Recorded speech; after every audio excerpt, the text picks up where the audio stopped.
Again, 3 down for the Joe Kines defense. Here's a play fake from Leak.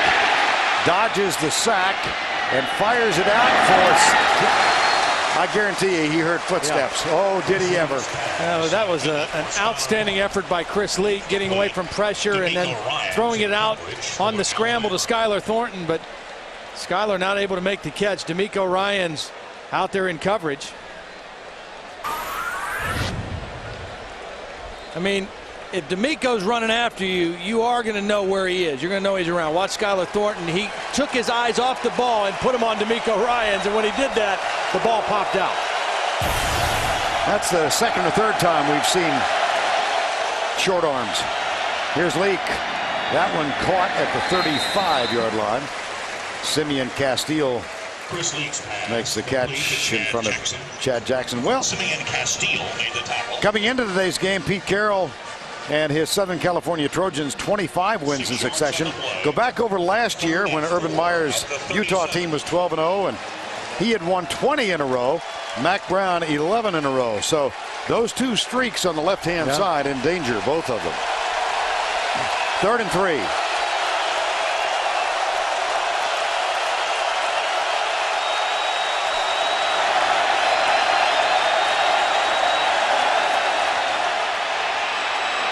Ryan's blitzing.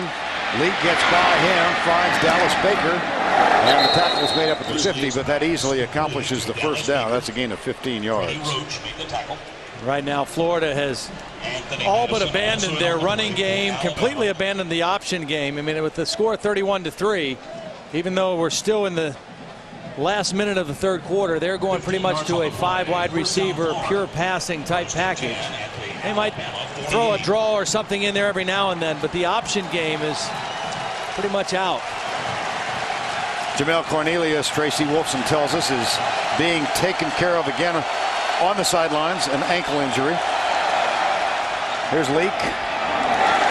Pass complete at the 46-yard line. Chad Jackson. They just have not given Chad Jackson any room to breathe. I'm sure for these Alabama players, that's some incentive with him being an Alabama guy and his homecoming. I mean, they have given him a lot of special attention today. And when he has caught the ball, he has had nowhere to run with the ball after the catch. 7 catches today, but for only 42 yards.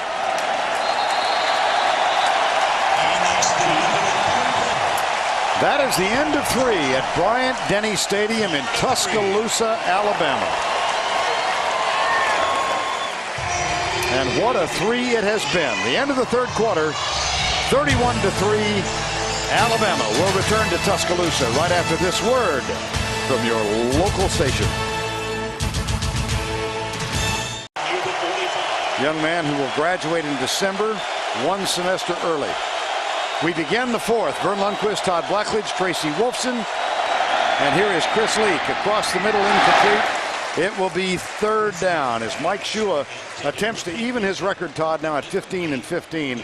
But this is really the first time he's been able to play with a full complement of guys. Yeah, there's so much talk about, Mike Shula needs to win a signature game. He's got to, prove that he can win the big game. But this is the first time that he's playing, like you said, with a full deck. His first year in here, he was here 114 days before the season opened. No spring practice. A football team that had 3 coaches in 6 months. His second year, he lost his quarterback, both his tailbacks, his fullback. Played the whole second half of the year kind of with one hand. Leak under pressure. That one's tipped incomplete. It'll be 4th down. Freddie Roach, middle linebacker. It'll be 4th and 7. The pass was tipped by Freddie Roach. You could just feel the difference. We were talking about Mike Shula. You can feel the difference, not just with him, but with their whole team. I mean, and Brody Croyle said, this is the first time that this team has felt like we could win a game like this. And they certainly showed that from the very beginning.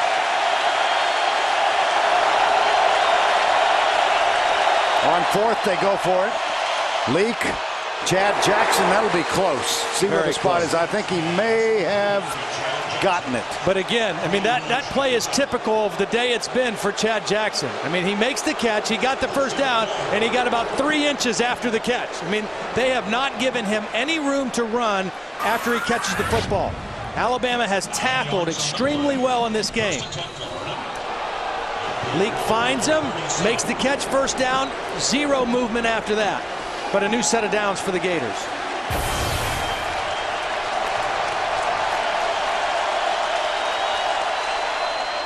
There's a play fake. Leak under pressure. Shakes the tackle, but he can't get the second. The first man there was Mark Anderson, and then it was D'Amico Ryans.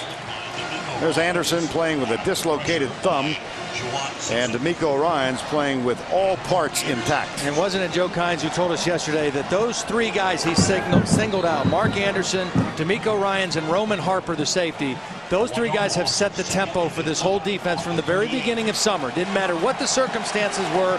They came out and played hard every day, and they have really carried the defense so far.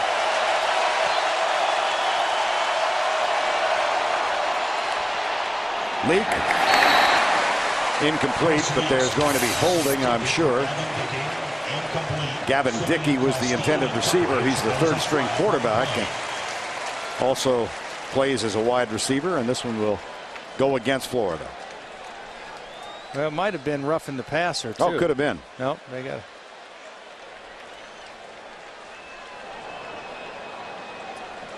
And right now, Alabama knows Florida Holding, can't run the football. 68 on the offense, penalty 10 yards. Down remains second. They can't run the football. If we're going to rush 3 or 4, whatever, we just need to pin our ears back and get to the quarterback. And that's a tough place to be in if you're an offensive lineman, when you know that you have to throw and the defense knows you have to throw as well. Sacked 3 times, hurried 11, knocked down 4, and 3 batted balls. Been a long, long afternoon for the junior Chris Leak.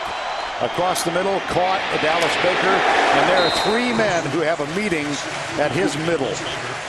His defense is fast. I mean, they're not an overly big defensive front. I mean, their defensive tackles are not as big as Tennessee's or LSU's, but they are really fast. Their linebackers and their defensive ends, they can all run. Their secondary obviously can run. They get to the football extremely well. 3rd and 17.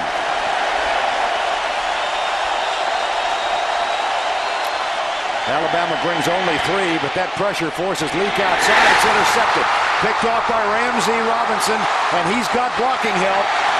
Robinson inside the 45, out of bounds at the 41. His first interception of the year, the second that Leak has thrown in this game and in this season.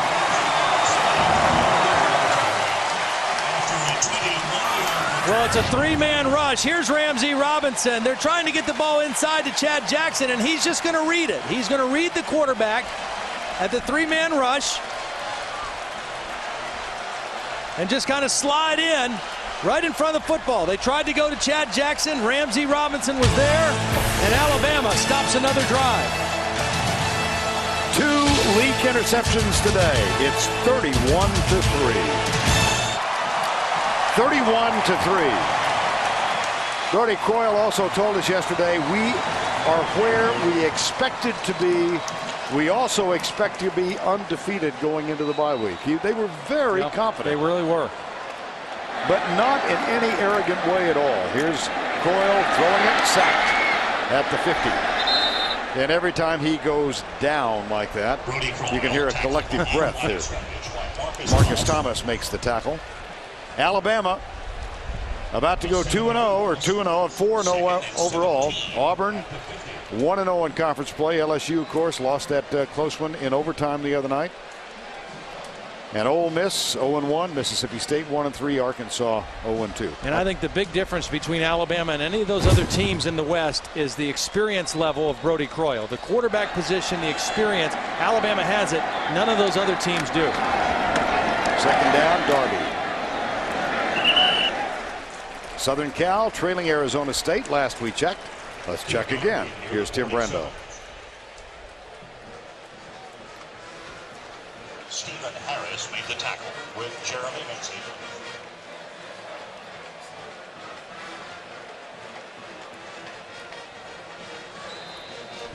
I do know what you mean, Tim. It looks like Oregon all over, doesn't it? Yeah, well, and it looks like their defense flipped on the switch a little bit too, because Sam Keller and that Arizona State offense that Dirk Cutter runs, they are good. I mean, they can score and move the football, and they haven't scored in a long while, it doesn't appear. And one of those touchdowns was a punt return.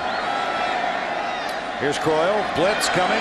Croyle goes right, pulls up, drills it, one hopper, incomplete, 4th down. Ezekiel Knight, the intended receiver. What kind of day for Tyrone Prothro today? Well, he's had an outstanding day. He's had 5 catches for 134 yards. This, the first play of the game, set the tone. Couple acrobatic grabs. And then another touchdown. He also had a long punt return that was called back for a penalty, so he has been very much a factor today for the Alabama offense. It's an interesting play right there on the sideline. Brody Croyle was roughed by Jeremy Mincey, and immediately 2 or 3 Alabama offensive linemen went right to his aid. Jeremy Mincey was the guy who kind of sounded off this week in the press, saying he thought Tennessee's defense was a little bit better than Alabama's, thought this game could be a blowout. Well, he was right. It's just not going the way he anticipated. And you can see Klausner and Tatum right there in Jeremy Mincey's face at the end of that play. Jeremy Mincey with the Florida 32. with the widely quoted words. As a matter of fact, Mike Shula, as he was leaving our meeting yesterday, looked down with a grin and said, "You know, I read somewhere that somebody said this could be a blowout." Yeah. So they hear and they read. Here's the handoff, Darby. I just don't know if he read the whole thing. You know, he got part of it right. Darby tackled by Jarvis Herring. Gain of about a yard.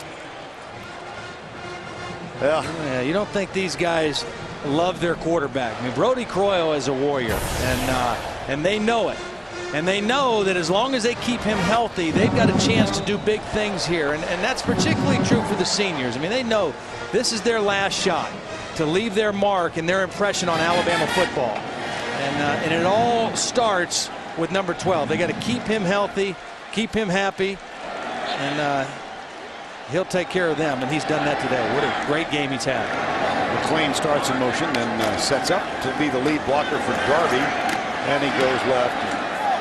Brody Croyle and J.B. Klausner are roommates, along with Justin Ballard and Kyle Bennett, 2 of the other players on this Alabama team. And there's a little arguing going on with Marcus Thomas and McClain. I think we might. I think Penn Wagers is going to just get both captains together and get things to calm down a little bit here, because there's obviously a lot of frustration on the part of the Florida football players. They were undefeated coming in, ranked number 5 in the country. Their defense had pretty much had their way with everybody they played this year so far until today. Alabama has been too much balance-wise. And you see the 2 guys Penn's talking to, Jeremy Mincey and Brody Croyle. That's a nice piece of officiating by Penn and that's Wagers. good sportsmanship on both their parts as well. I think I don't know Jeremy Mincey, but I don't think he meant it as an insult. No, I don't either. Really. He was trying to compare them to Tennessee, and his opinion is that Tennessee had better athletes overall. But it certainly was not taken that way here in Tuscaloosa. 3rd and 10.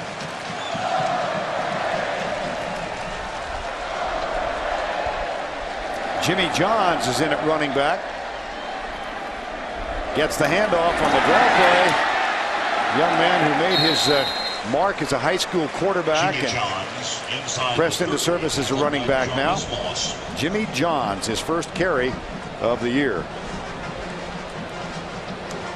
And it's going to be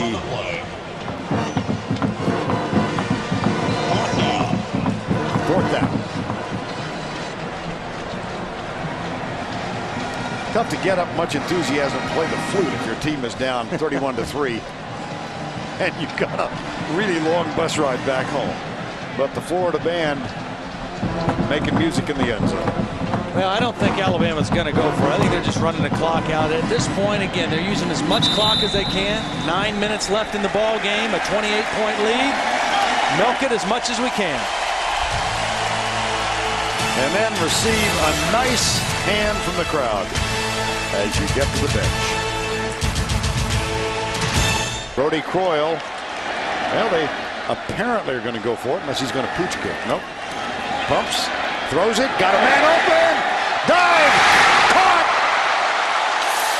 Nope, it was dropped, but there's a flag. I thought Prothro had it. And he doesn't look good. Prothro looks hurt. You could see Keith Brown waving the trainers out right away. He fell very awkwardly at the end of that play.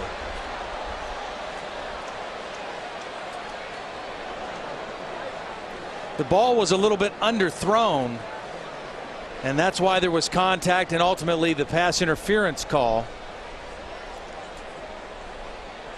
They had Prothro on the out and up. He had run by his man, and Brodie Croyle not quite able to get the ball to him. Defense. Penalty will be 15 yards. First down. Now you see that, and I just think your mind automatically goes back to last year and all the injuries. Here's Croyle off his back foot. Mincy got pressure, and he wasn't able to get enough on the ball, and you see him go up, and it looked like the left leg he came down on. Oh, yeah. And they've immediately got the stretcher out. His left ankle. Oh boy.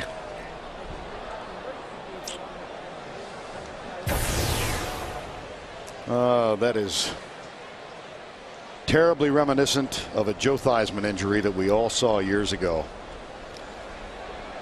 We'll be right back.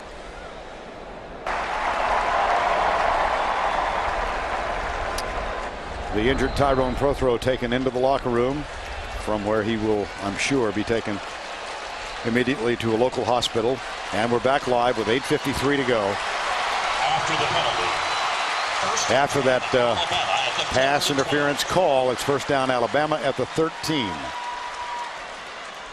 Croyle hands it off to Jimmy Johns, and he is caught for a loss by Marcus Thomas, number 44. Well, 2 weeks ago, we saw Florida win a huge game over Tennessee, but lose two key guys, Ray McDonald, their defensive end, and Andre Caldwell to a broken leg on a kickoff return loss for the season. For Alabama now, the idea of losing Tyrone Prothro, who was such a critical part of their plan, not only on offense but in special teams, the only damper on an otherwise brilliant afternoon for Alabama. Second down and 13. Jimmy Johns, the freshman, remains in at running back. And they'll work on the clock a little more. Here's Johns inside the 10. That'll set up a third down. The tackle made by Tony Joyner, number 19. I think what Alabama does offensively, you know, we talk a lot about the spread option and how different this offense is with Urban Meyer, but Alabama's offense, there aren't many teams in the country anymore that line up with a tight end and a fullback and run I formation football and play action off of that, but that's what this team does. They're a physical group. They love to run the football. They've got a back that even if you outnumber them and put a guy up there that you can't block, he knows how to make people miss. And because of that, they are very difficult to defend. They make you play physical football. 3rd and 6. Draw play. Johns. Good Florida defense. Johns, however, breaks across the 5. That'll set up a fourth down. Near the 5-yard line, tackled by Tony Joyner. Brodie Croyle told us yesterday he didn't think he'd played his best game, and Mike Shula concurred. Yeah. But I think he's played his best game today. And you look at what he's done. He's moved the ball all over the place. Started out the game, and whenever you start the game with an 87-yard touchdown, I mean, that's a good sign of things to come. But he's done a great job of being smart with the football. He threw it away a couple times. He scrambled a couple times. Hasn't forced any bad throws.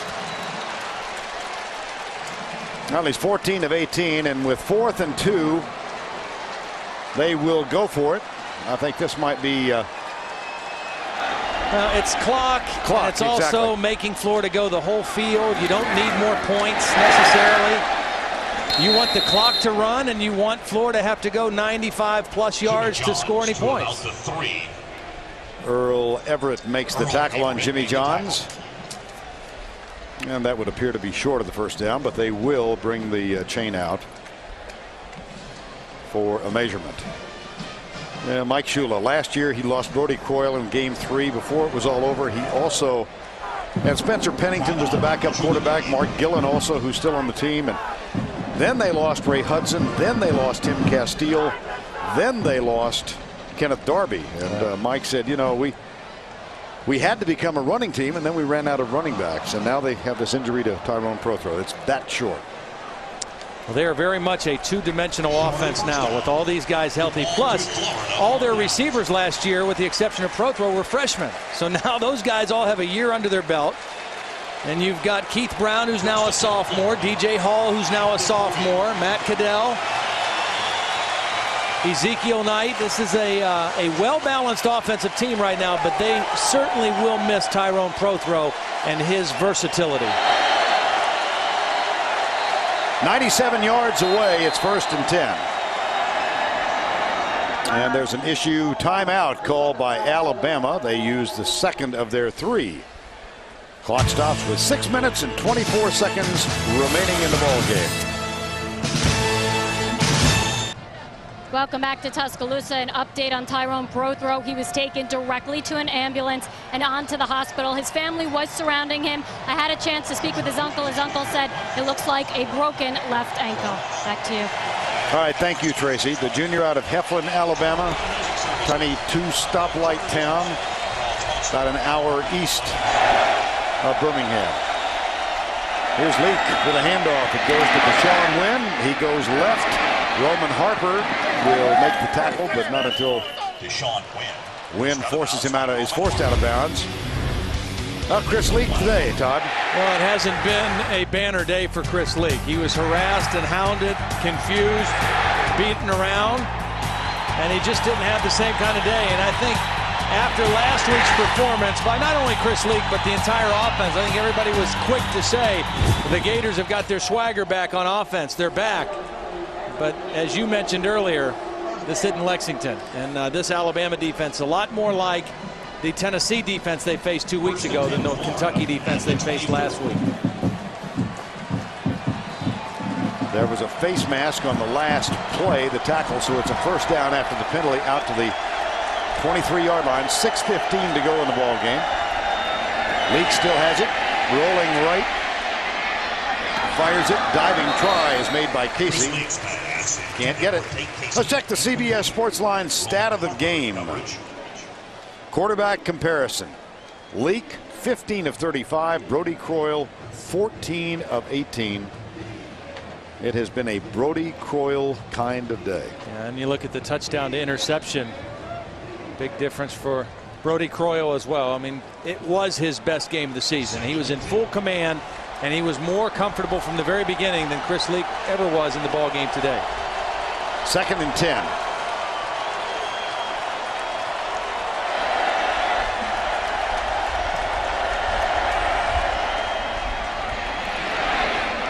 Up the middle, Deshaun Wynn goes left. Nice tackle made by Anthony Madison, number 9, but it's a gain of 16. Clock continues to roll. It's under 6 minutes now. I think if you're Florida at this point now, you've got to go back to the drawing board a little bit. I mean, everything has gone well for you. Now you're looking at your first loss and a somewhat embarrassing loss here in Tuscaloosa. For Urban Meyer, you know, it's all going to go back to that offensive line again and starting with pass protection and being able to run the football and controlling the line of scrimmage. This offense doesn't work if you don't control the line. Marcus Manson, who's from Tuscaloosa, gets the toss and comes right. He's a young man who spurned the opportunity to play here at Alabama, played for Hillcrest High School. Marcus Manson, his first carry today. A young fella who raised by his aunt, has a son, 22-month-old Trey, and this is a homecoming. He's not played a lot in this his redshirt freshman year, but they do have high hopes for him. Well, I think Urban Meyer really likes him. It's just one of those things right now. Marcus needs to be a little more consistent in holding on to the football. And Urban Meyer's a big stickler on if you don't practice well during the week, you're not going to play during the game. I mean, we play the guys that practice well. Manson stays on the field. Here's Leak. Steps up under pressure. Got him. That's Bobby Greenwood, a true freshman. One of only 2 true freshmen that are playing a lot of football for Alabama this year. Here's Bobby Greenwood right here, and the protection is pretty good at first, but Chris Leak not able to find a receiver, and Greenwood able to step through a couple blocks and get the sack. True freshman out of Prattville, same high school as Roman Harper. That's the #1 team in 6A football here in Alabama now. You're up on your high school prep sports here. Prattville Lions had a bye last night. Here's Leak. Left side this time. Casey is open and makes the catch and then dives toward the first down chain, but he comes up a little bit short. We mentioned that Alabama has the week off this week, a chance to rest up. Florida has a home game against Mississippi State, and then they will travel to Baton Rouge to play LSU on the 15th. So no rest for Florida, right back to work and trying to get this offense a little more consistent. Of course, we go to Knoxville next week. How happy do you think the University of Tennessee football team is watching this game? This helps them quite a bit. Gets them right back in the thick of it. Of course, they lost 16-7 to Florida. It's 4th and 2. 4-man rush. Ryans is coming. Leak goes left, incomplete. Ball goes over on downs. Incomplete. Well, the story of this ball game has been Brody Croyle, and it's been the Alabama defense. D'Amico Ryans coming. It's a 4-man rush, but Mark Anderson, number 47, has had a monster game. I mean, he has been way too much for them to handle off the edge from his defensive end spot. The senior out of Tulsa, Oklahoma. 1st and 10. See if Brody Croyle comes back on the field. He does not. Here is the freshman, John Parker Wilson. He's from Hoover, where he was an all-state quarterback, true freshman. Mom and dad met and married at the University of Alabama. His mom was a cheerleader here. No doubt where he was going to go. Hand off to Jimmy Johns. Flag is down. This one will come back. Well, I'll tell you what, Alabama has had a lot of good football plays called back today by penalties. And a game that's 31-3 possibly could have been a lot worse than this without the penalties against Alabama. Holding, number 7 on the offense. Penalty will be 10 yards from the spot of the flag. First down. That's on Will Oakley. Brody Croyle on the sidelines a moment ago. And D'Amico Ryans. Those are two pretty good leaders. I mean, you think about what these guys have gone through as seniors in this program. And to be able to, in their final year, reap this kind of a benefit. I mean, I was just saying my senior year is the year we won the national championship. And the feeling of doing it in your senior year, there's nothing quite like it. First down after the penalty. There's another trio of flags. And now Red Lobster presents today's Scholar Athlete. It would be D'Amico Ryans, justifiably. 3.7 grade point average. He'll graduate in December in 7 semesters, a 3-time Academic All-America, and last year's Academic All-America, Academic All-SEC. Red Lobster's commitment to the investment of our future is shown today by donating $1,000 to Alabama's General Scholarship Fund. 1st and 21, Kyle Bennett, who is one of those roommates. He's on the field, and this is Jimmy Johns who comes up. I thought it was funny listening to Joe Kynes yesterday talking about D'Amico Ryans. He said in the meeting room, D'Amico's the barometer. He said, if I look at him and he looks at all confused, I know everybody else in the room is totally lost. So I've got to back up a few steps and start over again. D'Amico's the guy that kind of lets me know where I'm at in the meeting. Well, to a man, the players and the coaches we talked with yesterday said, we asked about a statement game, and they said, well, if we win, it might be, but if we lose, it's not the end of our season. So nobody was hanging their hat on having to win this one, but certainly the most significant victory in Mike Shula's 3-year tenure here. And this is down at the 41-yard line. Well, Jimmy Johns just fumbled the ball, and it came right back to him, and he's going to find himself on the bench now as Glenn Coffey's going to replace him. 5-yard loss. Yep. 3rd down. He was pretty fortunate there. That ball popped right back up to him. Johns 8 for 18. Mike Shula saying, what are you thinking?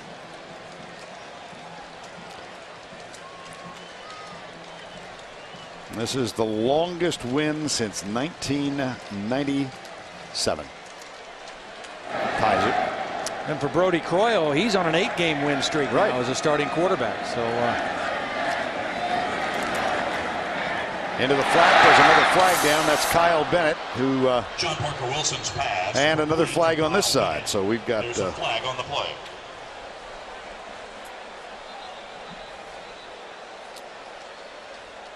so the discussion. 1986, first game of the year, the Ohio State Buckeyes in the Kickoff Classic. In the upper left-hand corner, the tight end's graduate assistant, Urban Meyer. And for the Alabama Crimson Tide, the quarterback, Mike Shula.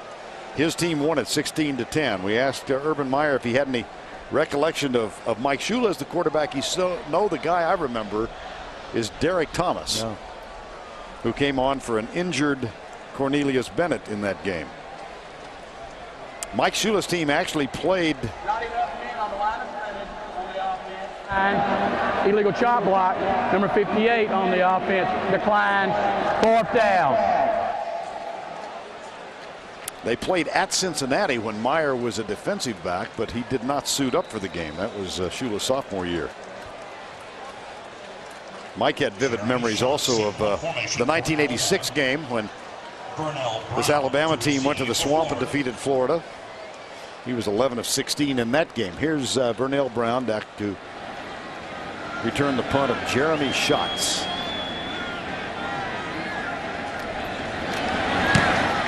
he is very little for a punter. I mean, tiny guy. He's not big, 5'7", but strong leg. 5'7", 148. In '86, Mike Shula led the Tide to a 21-7 victory over the Gators. In the game, he completed 11 of 16 for 118 yards and 1 touchdown. Said his most vivid memory of that game came prior to the game. One of his high school teammates from Miami was a yell leader at the University of Florida. They had this really nice conversation an hour before the game, and then Mike came out in his role as captain. He says he came out of the tunnel, and the very first person he saw was his yell leader high school friend who was doing the Gator chomp right in his face. Josh Portis is in at quarterback. And here is the run to the left side. You know, we work in a highly competitive business, and it's not normal to compliment the competition. But while we've got just 30 seconds or so, I must say I saw Tom Rinaldi's piece this morning on Charlie Weiss and the 10-year-old young boy named Montana who died after requesting. There's Shula getting wet. Anyway, I just wanted to congratulate Tom Rinaldi and Charlie Weiss. It was just a wonderfully sensitive piece that aired this morning. 103.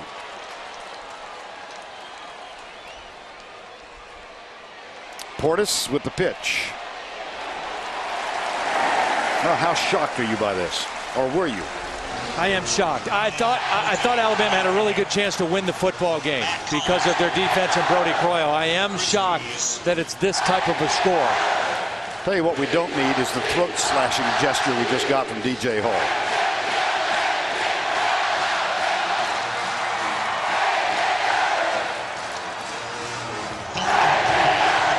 Florida still has a lot to play for, make no mistake. I mean, they still have a game with LSU, a game with Georgia at the end of the month, who's undefeated right now in the SEC. Could be the final play of this one. Portis will run it. Josh Portis, the ball. Out of bounds with 3 seconds to go. Mike Shula. Joe Kynes. I think the Alabama defense was phenomenal today. Their defensive line controlled things, and the back seven just did not allow any big plays at all in the passing game. This will be Urban Meyer's first loss as a coach in his last 21 games.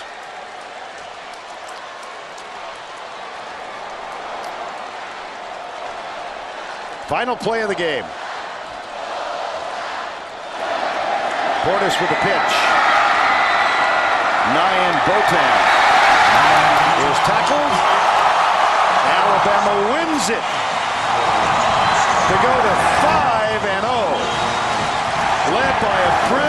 effort from Brody Croyle.